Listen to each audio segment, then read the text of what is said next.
পরকিয়া করতে গিয়ে কাপড়ও নষ্ট করেন। এখন তুমি বাসায় জান, আমার বউ কেন রাগ করছে আমার সাথে? এত শ্রদ্ধা সম্মান নিয়ে কথা বলতো কেমন লাগে বলো, নাহলে তো আমি এখনই আসতাম। ঠিক আছে, এখন আসলে আমার আর রোজা থাকবে না। জান, আমার বউ কেন রাগ করছে আমার সাথে? এত শ্রদ্ধা সম্মান নিয়ে কথা বলতো কেমন লাগে বলো, নাহলে তো আমি এখনই আসতাম। আমার জাস্ট বুকটা ভেঙে গেছে। এইভাবে মানুষ বিজয় উদযাপন করে? আসল নাম মোহাম্মদ নজরুল ইসলাম, যাকে আপনারা চেনেন আসিফ নজরুল নামে। মোহাম্মদ নজরুল ইসলাম নাম পাল্টে যেভাবে আসিফ নজরুল হয়েছেন, ঠিক একইভাবে খোলস পাল্টে এক এক সময় এক এক পাত্রে হাজির হয়েছেন। পাত্র আলাদা হলেও পাত্রী হিসাবে আসিফ নজরুল সবখানে ফিট। কতটা ফিট সেটা জানতে আজকের পুরো অনুসন্ধান। আসিফ নজরুল স্যার, তুমি আসলে কার? কথায় আছে প্রয়োজনীয়তায় উদ্ভাবনের জনক। আসিফ নজরুল স্যারকে নিয়ে আজকের অনুসন্ধানটাও প্রয়োজনের প্রেক্ষিতেই করতে হয়েছে। অনেক জরুরি ইস্যুর মাঝেও আসিফ নজরুল। সুপ্রিয় দর্শক শ্রোতা, ঘটনা কিন্তু ঘটে গেছে, ঘটনা পুরোপুরি ঘটে গেছে।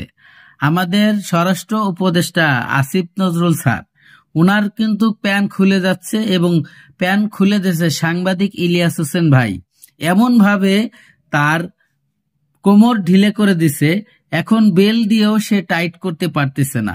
কারণ এখন এমন কিছু তথ্য দিছে আমাদের এই উপদেষ্টা আসিফ নজরুল স্যার নামে, এবং 20 থেকে 25 বছর আগে পুরো ব্যাকগ্রাউন্ডে কি ছিল, উনি যে এখন বর্তমান স্বরাষ্ট্র উপদেষ্টা পদে আছে এবং খুব বাংলাদেশের গুরুত্বপূর্ণ একটা পদে বসে আছে, সেই লোক যে ভারত বিরোধী কিনা এবং তিনি কি ভারতের কোনো বিগত দিনে কোনো দালালি করছে কিনা, এরকমের কিছু প্রমাণ সহকারে এমন এমন কিছু তথ্য তুলে দিছে সাংবাদিক ইলিয়াস হোসেন ভাই।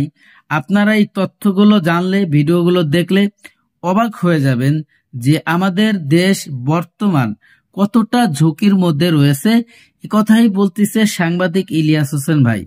আর সাংবাদিক ইলিয়াস হোসেন ভাই কিন্তু কখনোই ভুলভাল কোনো কথা বলে না, উনি সঠিক যেটা সেটাই বলে এবং প্রত্যেকটা কথার উনার মানে আছে। প্রতিটা কথা উনি গুরুত্বপূর্ণ করে এবং উনার কোনো নিউজ আজ পর্যন্ত মিথ্যা প্রমাণিত হয় নাই।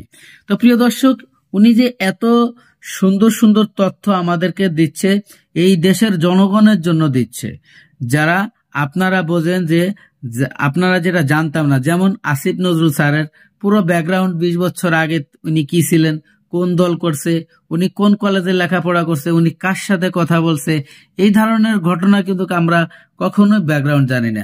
আসলে আমাদের দেশে বর্তমান যে পরিস্থিতি, এই পরিস্থিতিতে দাঁড়ায় সাংবাদিক ইলিয়াস হোসেন ভাই সবশেষে একটা কথাই বলছে যে আপনি মানেন আর না মানেন সেটা আপনার ব্যাপার। তবে প্রিয় দর্শক, বেশি কথা বাড়াইতে চাই না, চলে যাবে সেই গুরুত্বপূর্ণ ভিডিওতে। সাংবাদিক ইলিয়াস হোসেন ভাই যে প্রতিবেদনটি করেছিল সেই প্রতিবেদনটা আপনারা দেখেন। এখানে আসিফ নজরুল স্যারকে কি বলেছে এবং পুরো হিস্টোরিটা, ওনার পুরো ব্যাকগ্রাউন্ডটা তুলে ধরছে। চলুন আমরা সেই ভিডিওগুলো দেখে আসি। জান, আমার বউ কেন রাগ করছে আমার সাথে? এত শ্রদ্ধা সম্মান নিয়ে কথা বলতো কেমন লাগে বলো, নাহলে তো আমি এখনই আসতাম। ঠিক আছে, এখন আসলে আমার আর রোজা থাকবে না। জান, আমার বউ কেন রাগ করছে আমার সাথে? এত শ্রদ্ধা সম্মান নিয়ে কথা বলতো কেমন লাগে বলো, নাহলে তো আমি এখনই আসতাম। আমার জাস্ট বুকটা ভেঙে গেছে। এইভাবে মানুষ বিজয় উদযাপন করে?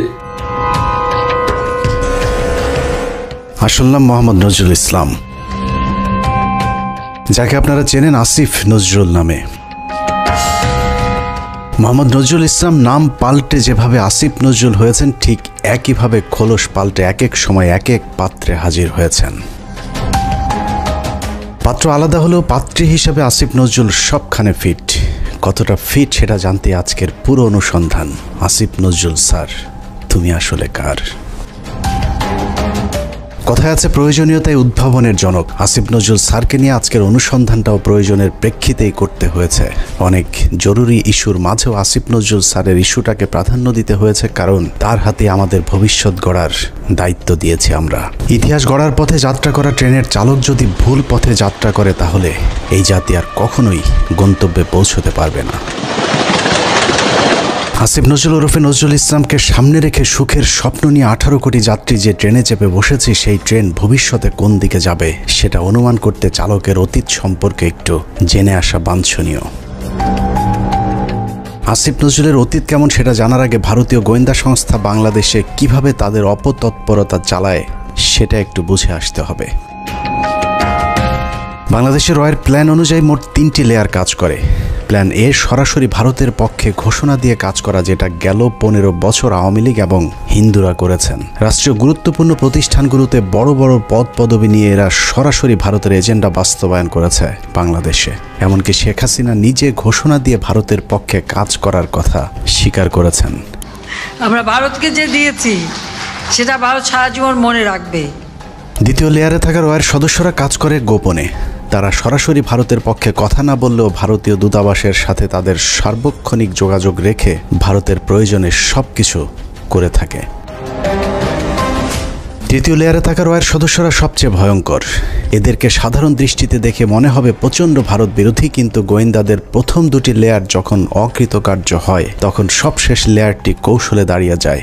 আর এই লেয়ারে যারা থাকে তাদের পরিচয় যখন প্রকাশ পায়, তখন আসলে কিছুই করার থাকে না, যে কারণে এদের ব্যাপারে অতি সাবধানী হওয়া অত্যন্ত জরুরি। এই শ্রেণীর ভারতীয় এজেন্টদেরকে সবচেয়ে বেশি কৌশলী হতে হয়, কারণ তাদেরকে ডুয়েল রোল প্লে করে দুই পক্ষকেই খুশি রাখতে হয়। এই ধরনের গোয়েন্দা এজেন্ট নির্বাচনে ভারতীয় গোয়েন্দাদের কিছু সুনির্দিষ্ট চাহিদা থাকে। এসব ক্ষেত্রে যারা আওয়ামী চেতনাধারী, দুশ্চরিত্র, ইসলাম বিদ্বেষী এমন ধরনের সব ব্যক্তিদেরকে বাছাই করা হয়। অন্তরে আওয়ামী চেতনা লালন করলেও প্রকাশ্যে তাদেরকে বিপরীত রূপে আত্মপ্রকাশ করানো হয়। এ ধরনের এজেন্ট তৈরিতে 1 যুগ 2 যুগ, আবার কখনো তারও বেশি সময় লেগে যায়, যাতে তাদের পেছনের ইতিহাস মানুষ ভুলে যায়।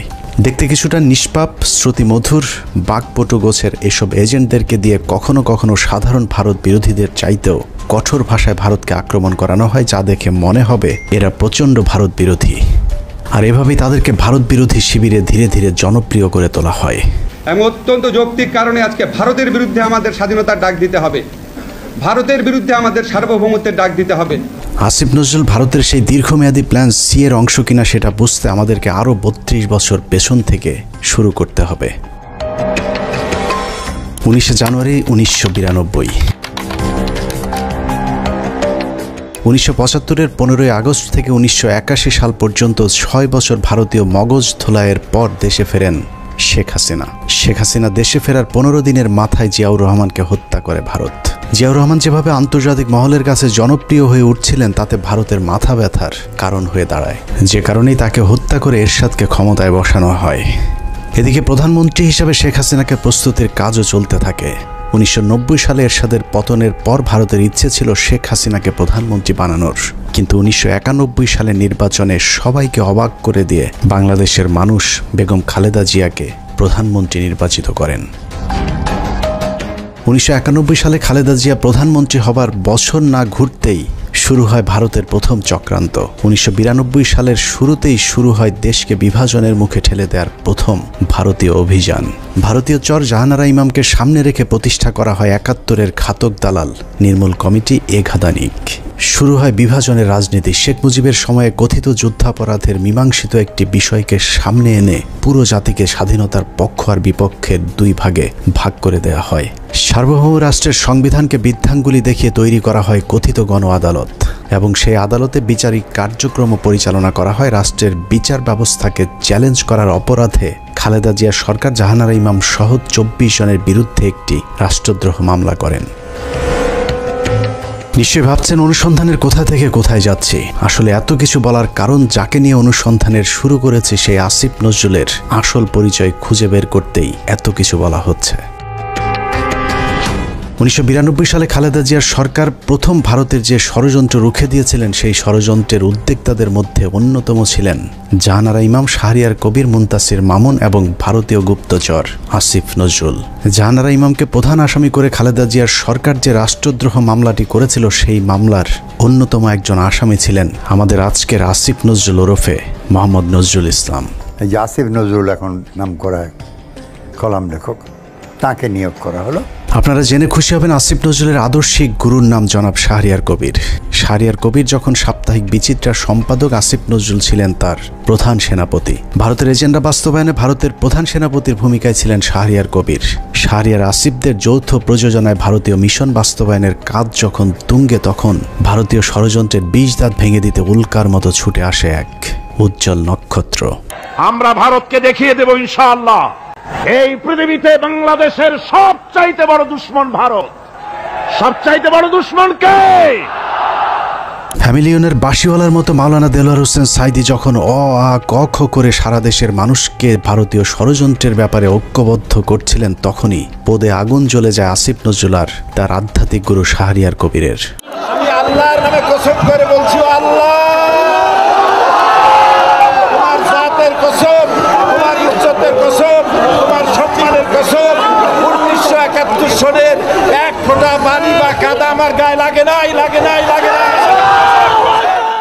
ভারতের বিরুদ্ধে গর্জে ওঠা সাইদি 80-র দশক থেকে এদেশের মানুষকে ভারতীয় ষড়যন্ত্রের বিষয়ে সচেতন করতে থাকেন।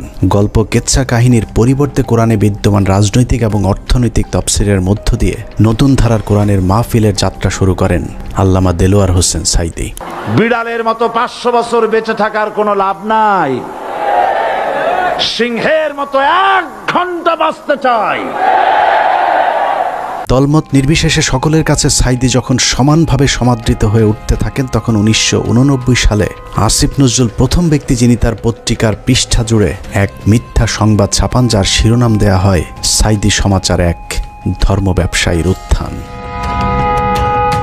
বিশাল সেই সংবাদের কয়েকটি লাইন পড়লে আসিফ নজরুল কত বড় মাপের একজন মিথ্যুক, প্রতারক এবং হলুদ সাংবাদিক ছিলেন সেটার কিঞ্চিত প্রমাণ পেয়ে যাবেন। লেখার শুরুতেই সাংবাদিক আসিফ নজরুল লেখেন, মাওলানা দেলোয়ার হোসেন সাইদি বিরোধী সাম্প্রতিক গণবিক্ষোভের মধ্য দিয়ে এদেশে মৌদুদিবাদ এবং ধর্ম ব্যবসার রাজনীতির অগ্রহণযোগ্যতা আবারও প্রমাণিত হয়েছে। সিলেট, ঢাকা, চট্টগ্রাম সহ দেশের বিভিন্ন স্থানে জামাতের মঞ্চনায়ক সাইদির বিরুদ্ধে স্বতঃস্ফূর্তভাবে জনমত গড়ে উঠেছে। পিরোজপুরের এই মাওলানার জীবনে বিতর্কের সূচনা আগে থেকেই।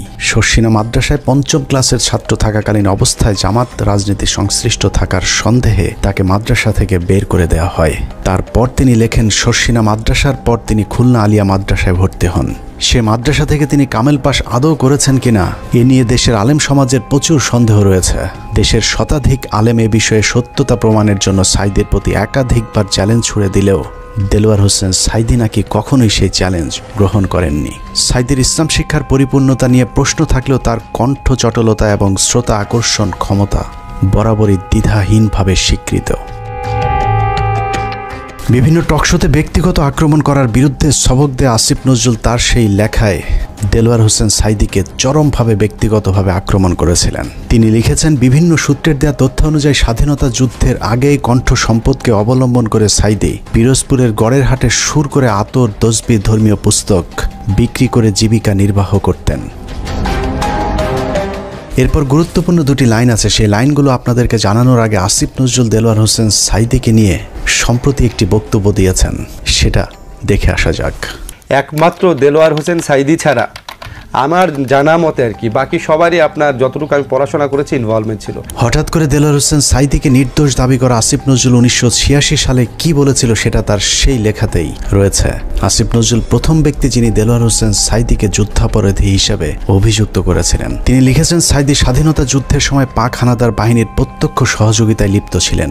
তিনি ধর্মের দোহাই দিয়ে গনিমতের মাল হিসাবে গড়েরহাট বন্দরের হিন্দু সম্প্রদায়ের বাড়িঘর লুট করেছেন এবং মদন নামে একজন হিন্দু ব্যবসায়ীর দোকান ঘর ভেঙে দিয়ে নিজের বাড়িতে নিয়ে গেছেন বলেও দাবি করেছেন আসিফ নজরুল। মুক্তিযুদ্ধের পর সাইদি দীর্ঘ সময় পালিয়ে থাকেন এবং 10 বছর পর নাকি নিজ গ্রামে আসেন। পুরো লেখার শুরু থেকে শেষ পর্যন্ত পুরোটাই সাইদি সম্পর্কে যা কিছু বলা হয়েছে সব ডাহা, মিথ্যা। আর এই হচ্ছে আসিফ নজরুলের সাংবাদিকতার নমুনা। আসিফ নজরুল নিজের খোলস পাল্টানোর সময় মাঝে একবার এই লেখার ব্যাখ্যা দিয়েছিলেন, যেখানে তিনি বলেছিলেন শাহরিয়ার কবিরের দ্বারা প্রভাবিত হয়ে নাকি তিনি সাইদি সম্পর্কে এসব লিখেছিলেন। কিন্তু এটা শুধু একটা চুরি কিংবা ছিনতাইয়ের ঘটনা নয়। এই লেখার মাধ্যমে দেলোয়ার হোসেন সাইদির বিরুদ্ধে যুদ্ধাপরাধের অভিযোগ উঠতে শুরু করে এবং তারই ফলশ্রুতিতে আওয়ামী লীগ সরকার দেলোয়ার হোসেন সাইদিকে আটক করে এবং দীর্ঘ 1 যুগ জেলখানায় বন্দী থাকার পর শাহাদাত বরণ করেন দেশবরেণ্য এই আলেম। আসিফ নজরুলের এক লেখায় একজন নিষ্পাপ মানুষের জীবন কেড়ে নিয়েছে। অতএব দেলোয়ার হোসেন সাইদির হত্যাকাণ্ডের জন্য আসিফ নজরুল প্রত্যক্ষভাবে দায়ী। আসিফ নজরুল যে আগাগোড়া একজন চেতনাধারী লোক সেটা গণজাগরণ মঞ্চের সময়ও প্রমাণিত হয়েছে। আসিফ নজরুলের নাকের ডগায় গণজাগরণ মঞ্চের নামে বাংলাদেশের বিচার ব্যবস্থাকে গণধর্ষণ করা হলেও আসিফ নজরুল গণজাগরণ মঞ্চের ব্যাপারে একদম টু শব্দ পর্যন্ত করেননি। বস্তুত শাহবাগের গণজাগরণ মঞ্চ সেই আসিফ নজরুলদেরই ঘাতক দালাল নির্মূল কমিটির ফসল।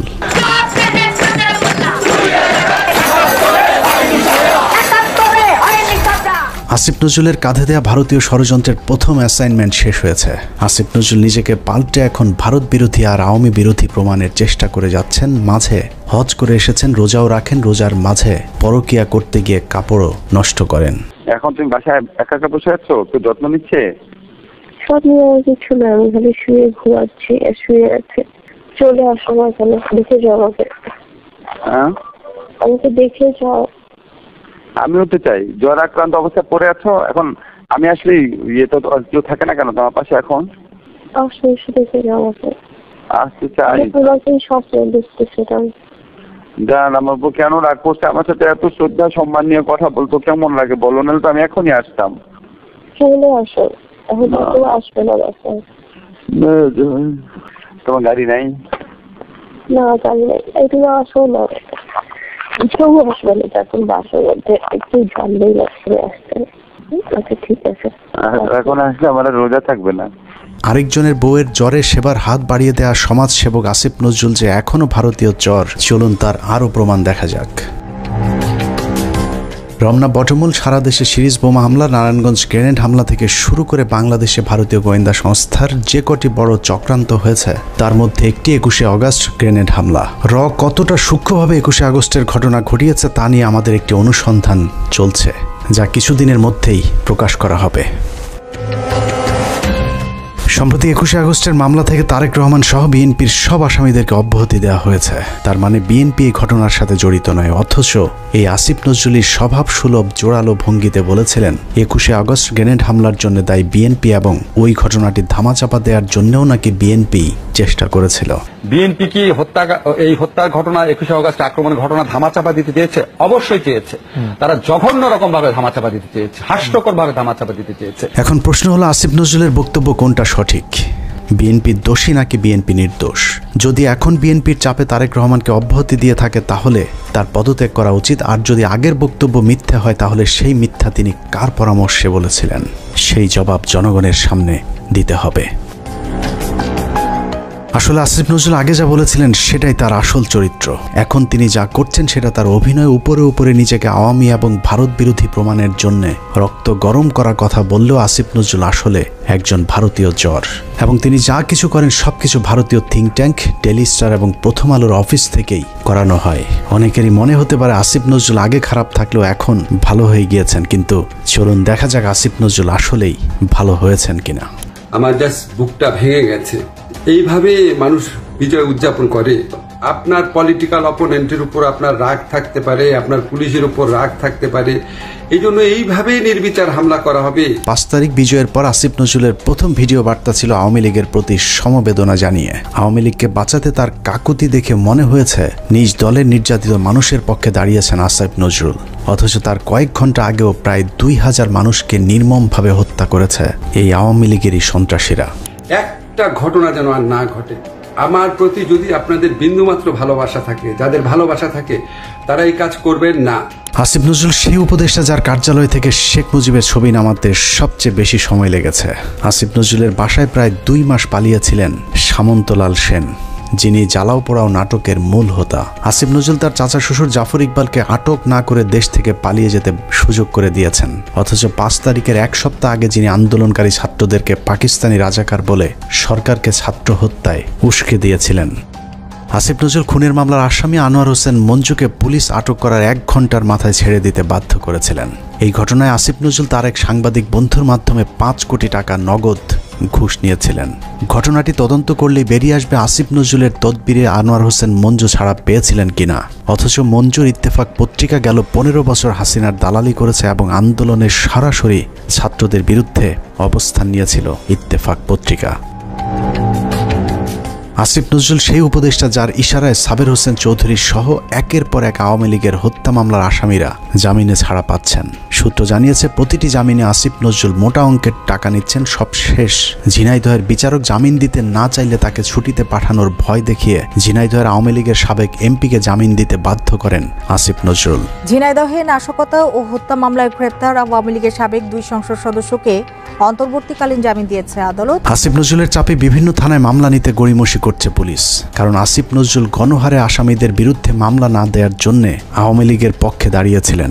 তার দাবি শত শত মানুষের বিরুদ্ধে মামলা দেয়া যাবে না, অথচ আন্দোলনের সময় আওয়ামী লীগের হাজার হাজার সন্ত্রাসীরা ছাত্র হত্যায় অংশ নিয়েছিল, অথচ আসিফ নজরুল গণহারে মামলার বিপক্ষে। ঢালাও মামলার একটা খুব মারাত্মক একটা প্রকোপ দেশে দেখা দিয়েছে, এটা আমাদেরকে অত্যন্ত বিব্রত করে। এরই মধ্যে যেসব হত্যা মামলা হয়েছে তার অধিকাংশ আসামিকে ধরার কোনো তৎপরতা নেই। প্রায় সবখানে আওয়ামী লীগের লোকজন যেভাবে বুক ফুলিয়ে ঘুরে বেড়াচ্ছে তাতে মনে হচ্ছে এ যেন দেখার কেউ নেই। 15ই আগস্ট জাতীয় দিবস বাতিল করা হয়েছিল, সেই রায় স্থগিত করা হয়েছে আসিফ নজরুলের নির্দেশে। সবচেয়ে ভয়ঙ্কর বিষয় হলো যে ছাত্রদের প্রতিনিধি হিসাবে আসিফ নজরুল উপদেষ্টার পদ বাগিয়ে নিয়েছেন, সেই ছাত্রদের কতজন জুলাই হত্যাকাণ্ডে নিহত হয়েছিলেন তাদের সংখ্যাও এখন পর্যন্ত সঠিকভাবে গণনা করা হয়নি। যারা আহত হয়েছিল তাদেরও খোঁজ নিচ্ছে না সরকার।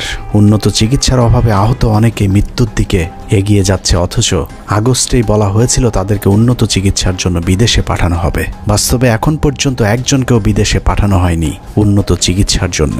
আমার এই শরীরে আমি কি করতে পারবো? যার হাত নাই সেই শরীরে কি করতে, যার পা নাই তার সে কি করতে। এখানে দেখেন চোখে অনেক গুলি আছে। আমার এলাকাতে আমার ছোট ভাই আমার একসাথে আন্দোলন করছে, ওর মাথার ভিতরে এখনো 2টা গুলি আছে। ইস্তেহাক না, ও কি করবে? আমাদের পুনর্বাসনের একটা ব্যবস্থা করা উচিত। কি করতেছে টাকা তো কি করতেছে ওগুলা?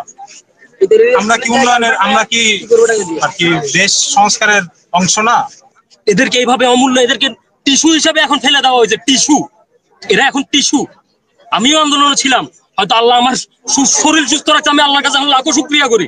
কেন লাখো শুকরিয়া করি জানেন? কারণ কি আমি যদি গুলি খেতাম, আমি যদি আহত হইতাম, কেউ দেখতে আসতো না আমাকে, কেউ দেখতে আসতো না আমাকে।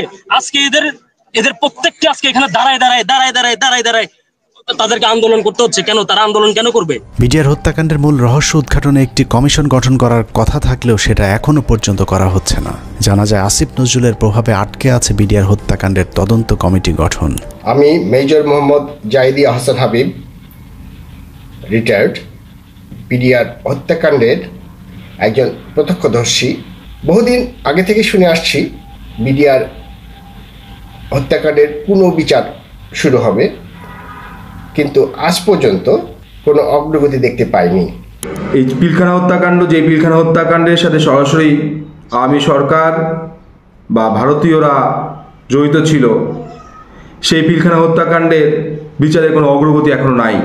গত 4 মাস 4টি ডেট পড়ার পরেও তারা মুক্তি পায় নাই। কোর্ট বিভিন্ন অজুহাতে জামিন শুনানি দীর্ঘায়িত করছেন। এদিকে পিলখানা হত্যাকাণ্ডে বলির পাঠা বিডিআর জওয়ানদের মামলায় 5 তারিখের পর 3টি জামিন শুনানি হয়েছে। প্রথমটিতে আসিফ নজরুল পিপি নিয়োগ দেওয়ার সময় পায়নি। দ্বিতীয় শুনানির একদিন আগে পিপি নিয়োগ দেওয়া হলেও পিপি নাকি মামলার নথি দেখার সময় পাননি। আর তৃতীয় শুনানিতে নথি পড়ার জন্য আরও কয়েকদিন সময় চেয়েছেন রাষ্ট্রপক্ষ। এভাবেই হাইকোর্ট দেখানো হচ্ছে দেশপ্রেমিক জওয়ানদেরকে। 5 তারিখের পর এরই মধ্যে 2 জন বিডিআর জওয়ানের জেলখানায় রহস্যজনক মৃত্যু হয়েছে। এতে বিডিআরের অন্য সদস্যরাও আতঙ্কে আছেন বিডিআর হত্যাকাণ্ডের ঘটনা ধামাচাপা দিতে তাদেরকেও ধীরে ধীরে অসুস্থতার নামে হত্যা করা হতে পারে। একইভাবে তারেক রহমানের মামলাগুলোতেও নানাভাবে জটিলতা তৈরি করে রাখা হয়েছে। এখনও লুৎফুজ্জামান বাবরকে ছাড়ার কোনো খবর নেই। এক মহান দেশপ্রেমিক সেনা কর্মকর্তা মেজর জেনারেল রেজ্জাকুল হায়দারকে এখনো মামলার দোহাই দিয়ে জেলে আটকে রাখা হয়েছে। দেখে মনে হচ্ছে আসিফ নজরুল আর প্রথম আলোর জন্যই ছাত্ররা স্বাধীনতা এনেছিল। এখনো কয়েক হাজার আলেম জেলখানায় বন্দী, কৃত্রিম জটিলতা সৃষ্টি করে তাদের জামিন শুনানির সুযোগও দেওয়া হচ্ছে না। ডিজিটাল সিকিউরিটি অ্যাক্টের মামলায় হাসিনা সরকারের আমলে যারা জেলে গিয়েছিলেন তাদের অধিকাংশ এখনো পর্যন্ত জেলখানায় বন্দী আছেন। ভাবুন তো, তাদের জন্য কি স্বাধীনতা আসেনি? এখন প্রশ্ন হলো, বিদ্রোহী সরকারের বিদ্রোহী কাজী নজরুল ইসলামের ভূমিকায় অবতীর্ণ হওয়া আসিফ নজরুল তাহলে করছেটা কি? চলুন দেখা যাক আসিফ নজরুল কি করছে। 17 মে 2021। রাষ্ট্রীয় গুরুত্বপূর্ণ নথি অনুমতি ছাড়া ছবি তোলা ও সংগ্রহের অভিযোগে প্রথম আলোর জ্যেষ্ঠ প্রতিবেদক রোজিনা ইসলামকে শাহবাগ থানায় সোপর্দ করেছে স্বাস্থ্যসেবা বিভাগ। সাংবাদিক রোজিনা ইসলামকে কারাগারে পাঠিয়েছে ঢাকার সিএমএম আদালত। বাংলাদেশের ইতিহাসে প্রথমবারের মতো জাতীয় সংবাদপত্রের একজন সাংবাদিক চুরির দায়ে আটক হয়েছিল। চোরের নাম প্রথম আলোর সাংবাদিক রোজিনা ইসলাম। স্বাস্থ্য খাতে লুটপাট আর দুর্নীতির সাথে জড়িত রোজিনাকে মনে করা হয় স্বাস্থ্য খাতের মাফিয়া। রোজিনার ভাগ ছাড়া স্বাস্থ্য মন্ত্রণালয়ে কোনো প্রকল্প বাস্তবায়ন করা একদম অসম্ভব। মন্ত্রণালয়ে রোজিনার চেয়ে তার ভাই আর স্বামীর ক্ষমতা নাকি আরও অনেক বেশি। স্বাস্থ্য মন্ত্রণালয়ে কেউ তার কথার বাইরে গেলেই তার বিরুদ্ধে নিউজ করার হুমকি দিয়ে ঠান্ডা করে রাখা হয়। তাকে দিয়ে স্বাস্থ্য মন্ত্রণালয়ের সব স্বার্থ উদ্ধার করে থাকে প্রথম আলোর মতিউর রহমান। কিন্তু কথায় আছে, চোরের 10 দিন গৃহস্থের একদিন। বারবার ধান খেয়ে যাওয়া ঘুঘু রোজিনাকে বধ করা হয় 17 মে 2021 সালে। সচিব সাহেবের পাশে যে রুম আছে সেই রুমে তো ফাইল টাইল রাখা আছে। ওই রুমে ঢুকে ওই ফাইলের ছবিগুলো তুলতেছিল এবং কিছু ফাইল উনি নিজে নিয়েছিল। মন্ত্রণালয়ের একটি সূত্র জানিয়েছে, পুলিশ রোজিনাকে কাজের লোক মনে করে আটক করেছিল। কাজের লোকের মতো দেখতে রোজিনা কেন ফাইল ঘাটাঘাটি করছেন এটা চোখে পড়তেই পুলিশ তাকে আটকায়। পুলিশের কাছে বারবার নিজেকে সাংবাদিক পরিচয় দিলেও রোজিনার বেশভূষা দেখে পুলিশ তা বিশ্বাস করেনি। রোজিনা যতক্ষণে নিজেকে সাংবাদিক প্রমাণ করেছে ততক্ষণে মন্ত্রণালয়ের ঊর্ধ্বতন কর্মকর্তারা হাজির। তারা এসে দেখলো একজন ব্যক্তি ওখানে ফাইলের ছবি তুলতেছে এবং ফাইল কিছু নামিয়ে ব্যাগে ঢুকাইছে, শরীরেও ঢুকাইছে। রোজিনার পাজামার নিচ থেকে বের করা ফাইল দেখে সচিব উপসচিবদের মাথা ঘুরতে থাকে, কারণ এই ফাইল এমন এক চুক্তির যে চুক্তি বাংলাদেশ সরকার আমেরিকা এবং ভারতকে না জানিয়ে চীনের সাথে করেছিল। ভারতকে টাকা দিয়ে ফাইজারের টিকা না পেয়ে চীনের সিনোফার্মের টিকা কেনার চুক্তি করে বাংলাদেশ। সেই খবরেই ক্ষিপ্ত হয় ভারতীয় চর প্রথম আলো কর্তৃপক্ষ। চুক্তির বিষয়টি ভারতকে জানানোর জন্যই রোজিনাকে চুরি করে ফাইলের ছবি আনতে পাঠিয়েছিল মতিউর রহমান। কিন্তু পুলিশ দেখে চুক্তির সেই কাগজ রোজিনা তার ভেতরে ঢুকিয়ে ফেলেছিল। এই ফাইলগুলো ছিল টিকা সংক্রান্ত। আমরা যে রাশিয়ার সাথে টিকা চুক্তি করছি, চায়নার সাথে টিকার চুক্তি করছি। গ্যারান্টি দিয়ে বলে রাখলাম, প্রথম আলো রোজিনা সচিবালয় থেকে ফাইল চুরি করেছিল এবং এখানে এক ফোঁটাও মিথ্যে নেই। অথচ উপদেষ্টা হিসেবে আসিফ নজরুল প্রথম কার্যদিবসে রোজিনার মামলাটি খারিজ করে দেওয়ার আশ্বাস দেন। পরদিন মামলাটি খারিজ হয়ে যায়। প্রায় 3 বছর পর অফিসিয়াল সিক্রেটস অ্যাক্টে করা মামলা থেকে অব্যাহতি পেয়েছেন প্রথম আলোর বিশেষ প্রতিনিধি রোজিনা ইসলাম। 2019 সালের 1 নভেম্বর ঢাকার রেসিডেন্সিয়াল মডেল স্কুল অ্যান্ড কলেজে প্রথম আলোর কিশোর ম্যাগাজিন কিশোর আলোর বর্ষপূর্তি অনুষ্ঠানে বিদ্যুৎ পৃষ্ঠ হয়ে 9ম শ্রেণীর শিক্ষার্থী নাইমুল আবরার নিহত হন। ওই ঘটনায় আবরারের বাবা একটি হত্যা মামলা দায়ের করেন, যে মামলায় প্রথম আলোর সম্পাদক মতিউর রহমান সহ 10 জনের বিরুদ্ধে গ্রেপ্তারি পরোয়ানা জারি হয়েছিল। আবরারের বাবাকে ভয়ভীতি দেখিয়ে ক্ষমতার জোরে মামলাটি আগেই স্থগিত করে রেখেছিল প্রথম আলো। যাবতীয় মুভমেন্ট তাদের দ্বারা নিয়ন্ত্রিত ছিল। আমি যেটা মনে করি যে এর দায়ভার কিশোর আলোকে অবশ্যই নিতে হবে। সুপ্রিম কোর্টের একটি সূত্র জানিয়েছে, আসিফ নজরুলের নির্দেশে পুরো মামলাটি খারিজ করে দেওয়ার প্রক্রিয়াও প্রায় চূড়ান্ত করেছেন। আসিফ নজরুল আর মাস দুয়েক আইন উপদেষ্টা হিসেবে থাকলে প্রথম আলোর নামে আর কোনো মামলা আদালতে অবশিষ্ট থাকবে না। এখন প্রশ্ন হলো, আসিফ নজরুল কি শুধুই প্রথম আলোর সাংবাদিকদের বাঁচানোর জন্য উপদেষ্টা হয়েছেন? উনি কি জানেন এদেশে কত সাংবাদিক আওয়ামী লীগের বিরুদ্ধে কথা বলার কারণে দেশ ছেড়েছেন? এই প্রতিবেদন লেখা পর্যন্ত আইন মন্ত্রণালয়ের একজন পিওনও আমাদের কাউকে ফোন করার সময় পায়নি। উল্টো প্রথম আলোর বিরুদ্ধে আমরা কোনো কথা বললেই মতির পক্ষে হামলে পড়েছেন আসিফ নজরুল সহ তার কিছু উচ্ছিষ্টভোগী। আমি স্পষ্ট বলতে চাই যে প্রথম আলো পত্রিকা তাদের সামনে, ওখানে ডিবি মুনির ছিলেন এবং তার বস ছিলেন এই পুলিশের সাবেক আইজিপি, তিনি তখন ছিলেন ঢাকা মেট্রোপলিটনে, তিনি পুলিশ কমিশনার ছিলেন। তো ওনারা আমাকে একটু মনে করছিলেন হুজুর টাইপের মানুষ, হাবাগুবা টাইপের হতে ভাবছিলেন। হাত করার পরই আমাকে একটু দূরে দাঁড় করেছিলেন। ওখান থেকে আমি পরিষ্কার দেখতে পাচ্ছিলাম যে প্রথম আলো পত্রিকার আমাদের সামনে লেখা, এবং শিরোনামটা আমি দেখে ফেললাম। ওখানে লেখা আছে যে আমেরিকান এমবেসি ও ভারতের দূতাবাসে আক্রমণের পরিকল্পনায় চট্টগ্রাম থেকে এই জঙ্গিদেরকে গ্রেপ্তার, একদম হেডলাইন এটা। তো এরপর ধারাবাহিক যে ঘটনা ঘটলো, এই আমাকে রাতের গভীরে জিজ্ঞাসাবাদ করা হতো, বিভিন্ন সময় থেকে জিজ্ঞাসাবাদ করা হতো। আমার সাথে আমার স্কুলের আরও দুজন টিচার ছিলেন, কখনো সম্মিলিত কখনো একা একা আমাদেরকে জিজ্ঞাসাবাদ করা হতো। আমার সাথে যেটা করছে সেটা আমি দেখছি যে ওনারা বিভিন্ন জিজ্ঞাসাবাদের সময় বিভিন্ন মিডিয়ার সাথে তারা পুরো আলাপ করত। প্রথম আলোর বিরুদ্ধে নিরীহ মানুষকে জঙ্গি সাজানোর অভিযোগ নিয়ে 15 মিনিটসের পক্ষ থেকে একটি অনুসন্ধান করা হয়েছিল। গুরুতর সেই অভিযোগ তুলে ধরার পর আসিফ নজরুল প্রথম ব্যক্তি যিনি প্রথম আলোর পক্ষে ফেসবুকে পোস্ট করেছিলেন। একই অনুসন্ধানে ভারতীয় রয়ের সদস্য কালবেলার সন্তোষ শর্মার বিরুদ্ধেও গুরুতর সব অভিযোগ করেছিল বাংলাদেশের শীর্ষস্থানীয় কয়েকজন আলেম।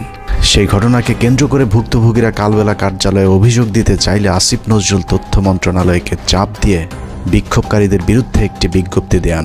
তথ্য মন্ত্রণালয় সেই বিজ্ঞপ্তি দেওয়ার পর আসিফ নজরুল সেই বিজ্ঞপ্তি শেয়ার করে আমাদেরকে হুমকি দেন, যদিও সংশ্লিষ্ট মন্ত্রণালয়ের উপদেষ্টা নাহিদ ইসলামও সেই বিজ্ঞপ্তি শেয়ার করার প্রয়োজন মনে করেননি। প্রশ্ন হলো আসিফ নজরুলের আগ বাড়িয়ে কেন সেই বিজ্ঞপ্তি শেয়ার করতে হলো? আসিফ নজরুল এবং প্রথম আলোর প্রভাব কতটা শক্তিশালী সেটা বুঝতে দুটি ঘটনা তুলনা করা যাক।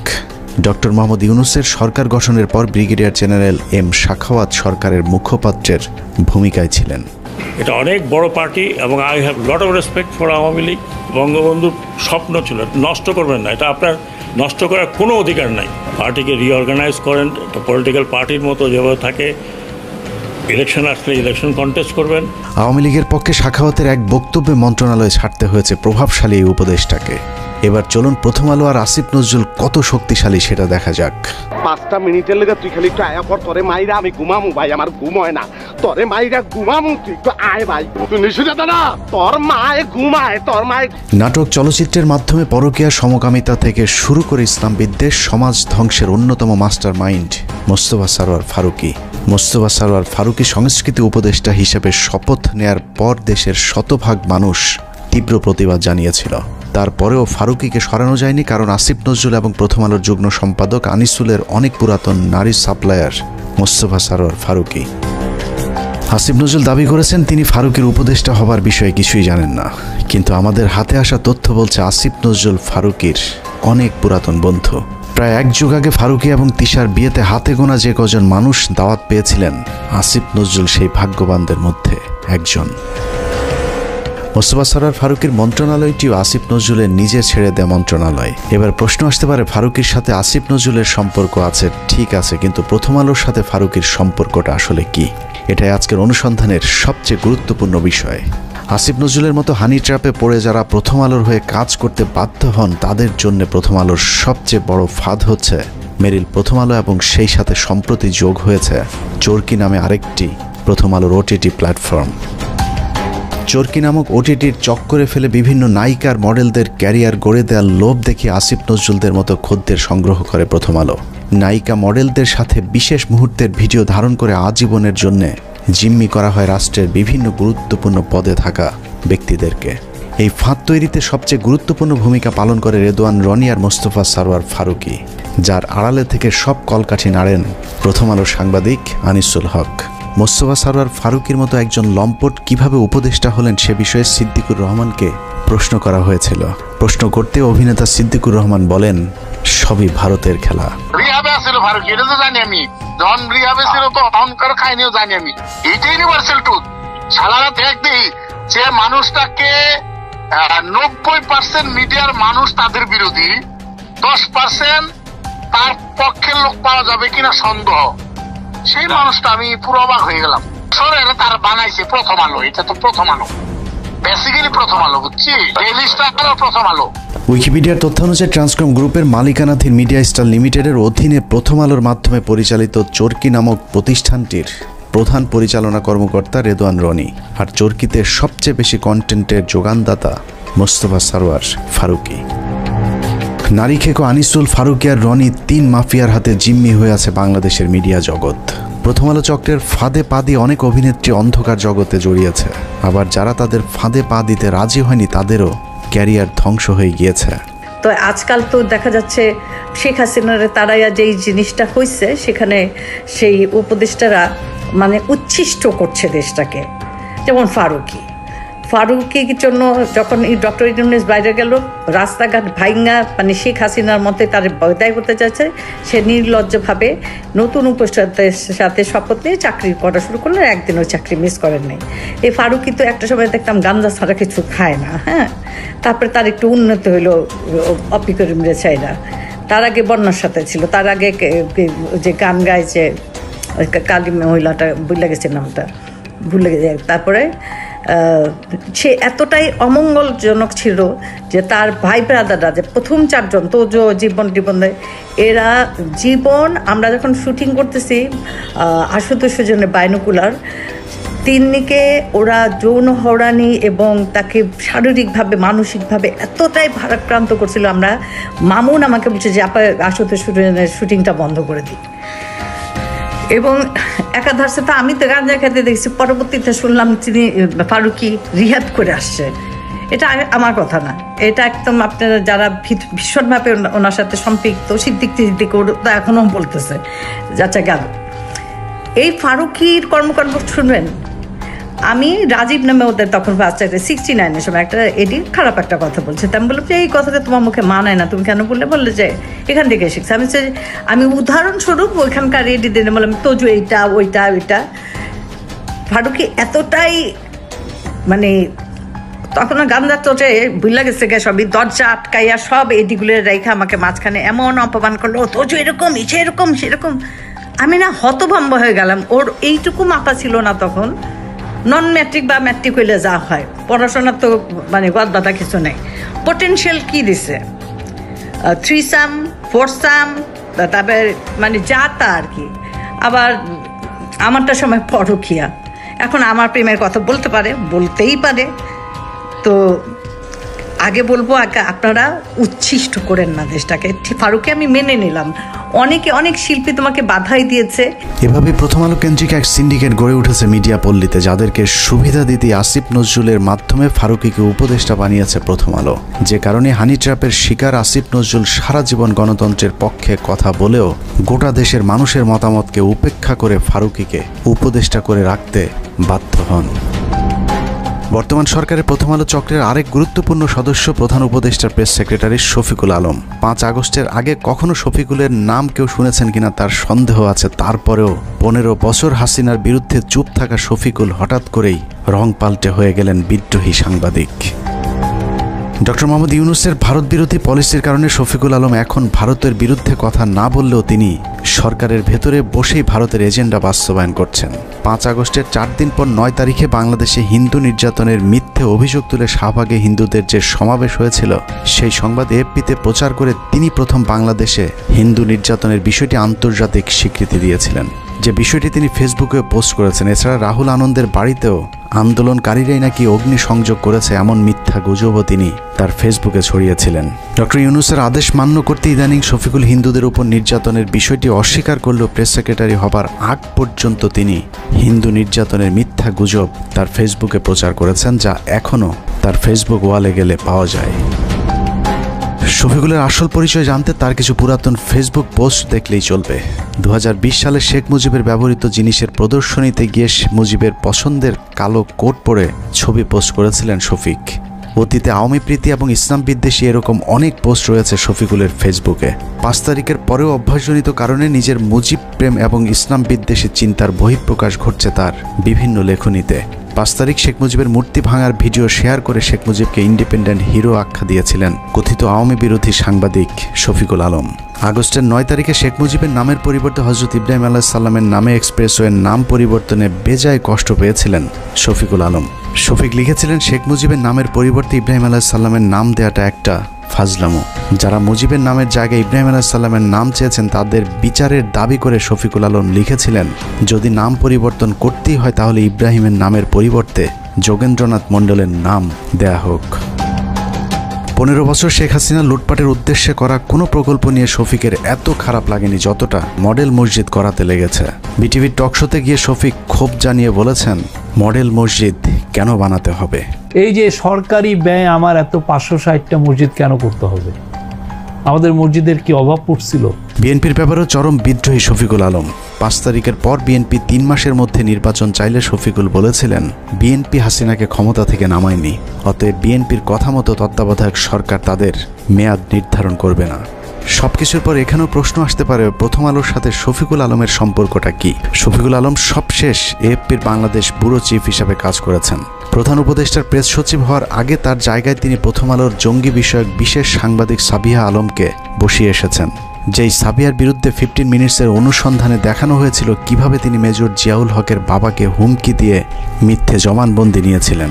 আপনি বলছেন যে জিয়া হচ্ছে একরোখা এবং ধর্মান্ধ ছিল, এই বক্তব্যগুলি আপনি কোন পরিস্থিতিতে দিচ্ছেন?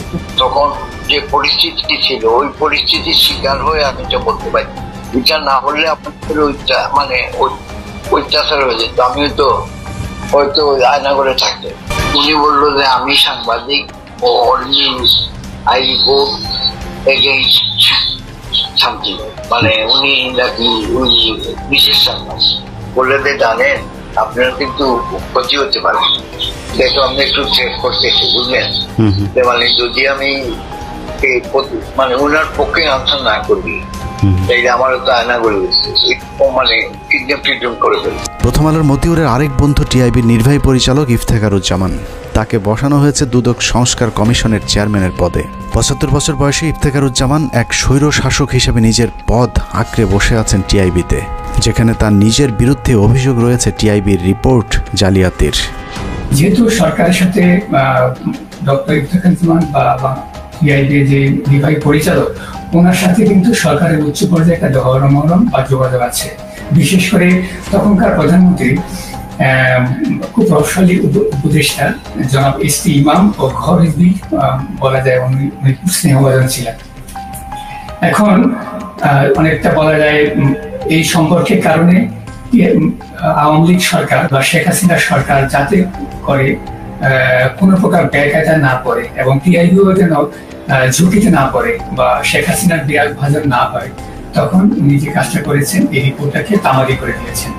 উনি প্রকাশ না করার জন্য সিদ্ধান্ত নিয়েছিলেন এবং এই রিপোর্টটা যদি প্রকাশ পেত তাহলে বাংলাদেশের মানুষ, বাংলাদেশের জনগণ এবং বাংলাদেশের বিভিন্ন পর্যায়ে যারা আছে বা দাতা সংস্থাগুলোকে জানতে পারত যে বাংলাদেশে উচ্চ পর্যায়ে কিভাবে দুর্নীতিগুলো সংগঠিত হয়, আয়োজিত হয় এবং দুর্নীতির যে সাথে যুক্ত যারা মানে বলা যে প্লেয়ার বা খেলোয়াড় তারা কিভাবে সেখানে খেলে, হ্যাঁ, কার কি রোল থাকে এবং সেটার প্রভাব কি আমাদের দেশবাসী খুব ভালোভাবে জানতে পারত।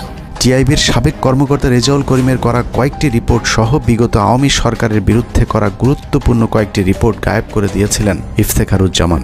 ইফতেখারের মাধ্যমে প্রথম আলো আসিফ নজরুল গং তাদের পছন্দের দুর্নীতিবাজ এক কর্মকর্তাকে দুদকের চেয়ারম্যান বানানোর অপতৎপরতা শুরু করেছেন।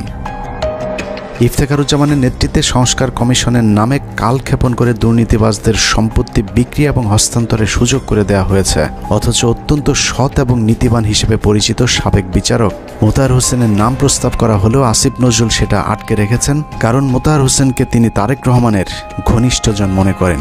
আসিফ নজরুলের সাফ কথা, তারেক রহমানের ঘনিষ্ঠ কেউ দুদকের চেয়ারম্যান হতে পারবে না। 71 টিভির টকশো রিজার্ভ আলোচক, জঙ্গি বিশেষজ্ঞ, ভারতীয় আরেক রয়ের এজেন্ট, ডেইলি স্টারের সাংবাদিক গোলাম মর্তুজা 2018 সালে নির্বাচনের আগেও তারেক রহমান আর খালেদা জিয়াকে জঙ্গিদের নেতা বলা মর্তুজা হঠাৎ করে আওয়ামী বিরোধী ভিডিও আপলোড করা শুরু করেন ইউটিউবে। সেখান থেকে প্রথমে ডেইলি স্টার, সবশেষ আসিফ নজরুল মাহফুজ আনামের তদবিরে যুক্তরাষ্ট্রের প্রেস সেক্রেটারির পদ বাগিয়ে নিয়েছেন আওয়ামী এই সাংবাদিক। আর এর সবকিছুই হচ্ছে ভারতীয় চক্র প্রথম আলো ডেইলি স্টারের পরামর্শে। হঠাৎ করে রং পাল্টানো গোলাম মর্তুজা আওয়ামী লীগের দালালিটা পুরোপুরি এখনও ছাড়তে পারেননি। দুদিন আগেও গোলাম মর্তুজা ডিবিসির টকশোতে বলেছেন, সরকার শেখ মুজিবকে জাতির পিতা না মানলেও শেখ মুজিব নাকি আরও শক্তিশালী হয়ে ফিরে আসবেন বাংলাদেশে। আর এটাই হচ্ছে সাংবাদিক গোলাম মুর্তজার আসল চেহারা। বঙ্গবন্ধু জাতির জনক হিসেবে যেভাবে ছিল সেভাবে থাকতে দিলেই সবচেয়ে ভালো হতো। বঙ্গবন্ধুকে ব্যবহার করা হয়েছে, সেই বঙ্গবন্ধুর আরেকবার মূল্যায়ন হবে এদেশে। এভাবেই প্রথম আলোর সব আওয়ামী চেতনাধারী বুদ্ধিজীবীদেরকে সরকারের গুরুত্বপূর্ণ সব জায়গায় বসিয়ে প্রথম আলো আর ভারতের অবস্থানকে শক্তিশালী করছেন আসিফ নজরুল।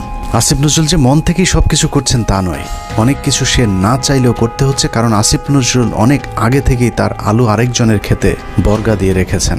এই আলুর দোষে পুরো আইন মন্ত্রণালয় এখন আওয়ামী লীগ দখলে নিয়েছে। আসিফ নজরুল যেন নীরব এক দর্শক।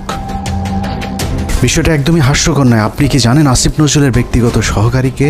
আসিফ নজরুলের ব্যক্তিগত সহকারী হচ্ছেন শামসুদ্দিন মাসুম, যিনি তত্ত্বাবধায়ক সরকার ব্যবস্থা বাতিলের মূল হোতা সাবেক প্রধান বিচারপতি ABM খায়রুল হকের ব্যক্তিগত সহকারী ছিলেন। নরেন্দ্র মোদীর সবশেষ নির্বাচনে জয়ী হবার পর শেখ রেহানার সাথে সফর সঙ্গী হয়েছিলেন আসিফ নজরুলের PS শামসুদ্দিন মাসুম। আপনার কাছে নিশ্চয় অবাক লাগছে যে খায়রুল হকের কারণে বাংলাদেশের সব সংকটের সূচনা তার PS কিভাবে আসিফ নজরুলের PS হয়।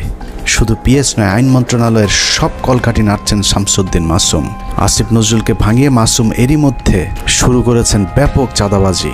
মাসুমের বিরুদ্ধে অভিযোগ উঠেছে রেবেকা মোহাম্মদ মিমি নামে এক নারীকে বিয়ের আশ্বাস দিয়ে গর্ভে সন্তান দিয়ে ছুঁড়ে ফেলার। স্থানীয় একটি পত্রিকায় মিমি অভিযোগ করেছেন মাসুমকে বিয়ের জন্য চাপ দিলেও তিনি আইন উপদেষ্টা আসিফ স্যারের ভয় দেখাচ্ছেন।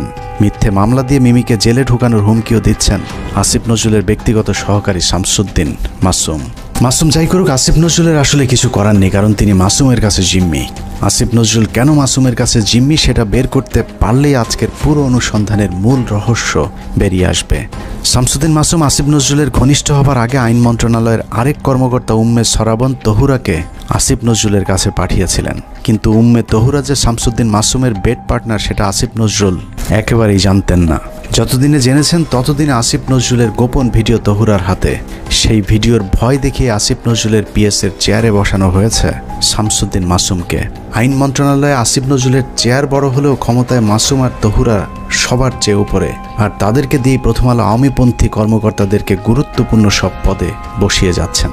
এখানে প্রশ্ন আসতে পারে, তহুরা মাসুমের সাথে প্রথম আলোর সম্পর্কটা কি? আসিফ নজরুলকে হানি ট্র্যাপে ফেলা উম্মে তহুরা ছিলেন প্রথম আলোর সাংবাদিক। এ ধরনের অভিযানে কাজে লাগাতেই প্রথম আলো তহুরাকে জুডিশিয়াল সার্ভিসে চাকরি নিয়ে দিয়েছিলেন। অনেকদিন আগে প্রথম আলো রয়ের রোপণ করা সেই গাছে এখন ফল ধরতে শুরু করেছে, আর আসিফ নজরুল সেই ফলের ছুঁড়ে ফেলা বিচির মতো অসহায়। মাসুমের মাধ্যমে আসিফ নজরুল তার নিয়োগ বদলি বাণিজ্য চালিয়ে যাচ্ছেন। সূত্র জানিয়েছে আসিফ নজরুল তার স্ত্রীকে আমেরিকা পাঠানোর প্রস্তুতি নিয়েছেন এবং 5 তারিখের পর থেকে 2 হাত ভরে টাকা কামাচ্ছেন এবং সেই টাকা যুক্তরাষ্ট্রে পাচার করবেন বলেও তার এক ঘনিষ্ঠ সূত্র জানিয়েছেন। এরই মধ্যে তার ঘনিষ্ঠ এক সাংবাদিকের মাধ্যমে $1.3 মিলিয়ন দিয়ে বাড়ি কেনার চেষ্টা করছেন আসিফ নজরুল। আপনি সংস্কার আমার তো এই সংস্কারের প্রতি আর কোনো বিশ্বাস নাই। তো আসিফ নজরুল, আপনি এত ছাত্রদের নিয়ে এত চিল্লাপাল্লা করেন, হই হুলস্থুল করেন যে সংস্কার করে নাকি উল্টাইয়া দিবেন, তো আপনি 23 জন বিচারপতি নিয়োগ দিচ্ছেন কেন? এই সংস্কারটুকু না করে 23 জন বিচারপতি নিয়োগ দিচ্ছেন কেন?